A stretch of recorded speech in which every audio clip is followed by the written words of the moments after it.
Hi, my name is Jelena, and I've been working with Esther as her virtual assistant for the past 2.5 years. Esther asked me to make this short video for you in hopes that it will help you choose the best employee for you and to better understand online businesses from the employee point of view. So some of the key things to look for in an employee, I would say number one thing is the energy of the person. What I mean by that, like if you are having a job interview and you have two people, you really like one person, but the other person maybe has a little bit more experience. I would definitely go for the person that you actually like, because if you want to build a long relationship working with a person, and Esther probably told you that it's more expensive hiring new people over and over again than keeping the old ones on board and happy, then you really want to work with somebody you like. If you get the person who can do a task 1 hour faster, but you hate going to the meetings with them and you really don't like talking to them, then there's no point, like in working with them. It's just going to make it more difficult. Similar to that, I would say that one of the things that it's really important is to have compatibility in your lifestyles. For example, Esther is a digital nomad. That was very important for me personally, because I wanted to be a digital nomad. She understands what it's like to work and travel.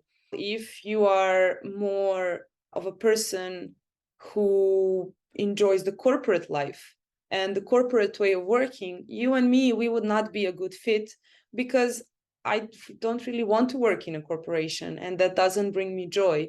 So I would probably not work in the same quality as I do in a different environment. The third thing that is basically a bullet point in all of my subjects is the communication. You want to have a good communication with a person. If you don't understand each other, if you don't understand the way you're working, if the way you give them the critiques on their work, if that is stressing them out, or they get offended, or basically any type of like miscommunication, that is going to make your work much more difficult than if you find somebody who is easy to talk to. The things that we as employees love with our employers, what we cherish and respect, is basically clear directions, clear tasks, to have like regular communication with your employees. Have one weekly meeting.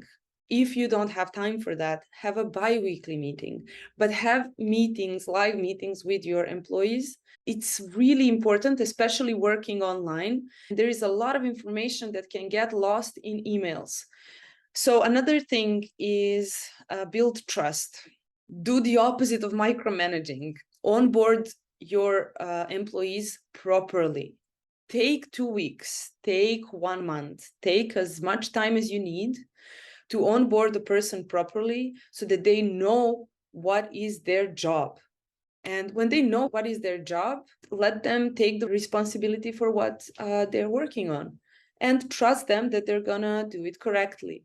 Also, the trust is based on reporting, like how do they clock in their hours? You trust them with your personal information, and they trust you, like it's really like a two-way street. It's all about building relationship with your employees.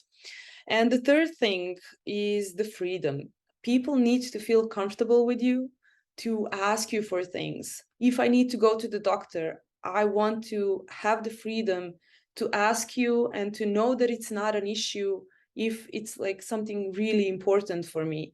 It's also very important to get a clear understanding, like what are my working hours, and to understand that if you're running a business, for you, it's your business 24/7, but for your employees, they really need to have the working hours.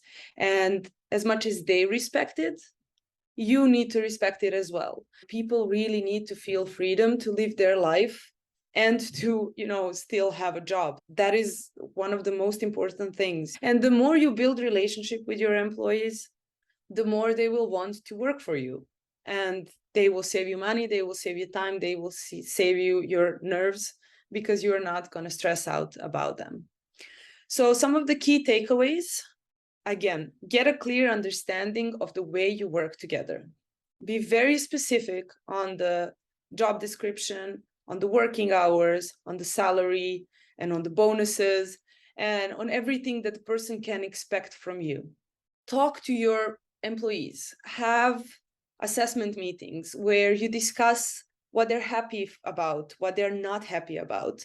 Explore them as people, understand what they love, and maybe that is something that you can use in your business. Find ways to make the job interesting by signing them up for webinars, buying them e-courses, teaching them something new that's interesting for them, but also beneficial for you. So it's like a win-win situation. Like, they learn something, they become better at the job, but you also get the value because now you have a better employee. Again, communicate time off, the days off, the holidays. Communicate everything perfectly clear so that people really know what they can expect. That's very, very, very important.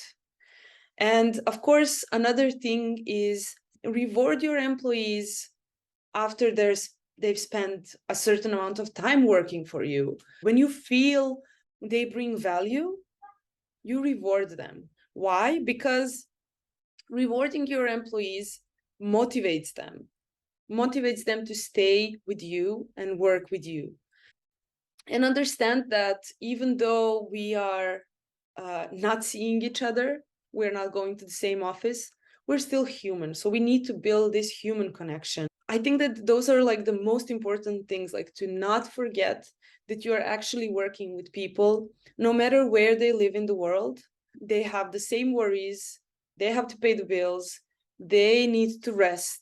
If you burn out your employees, they're not going to produce the same value. You want people to be happy, and you want to give them freedom, to express how they feel, because in the end, we are all humans, and that's the most important thing that we need to understand in this digital time and space.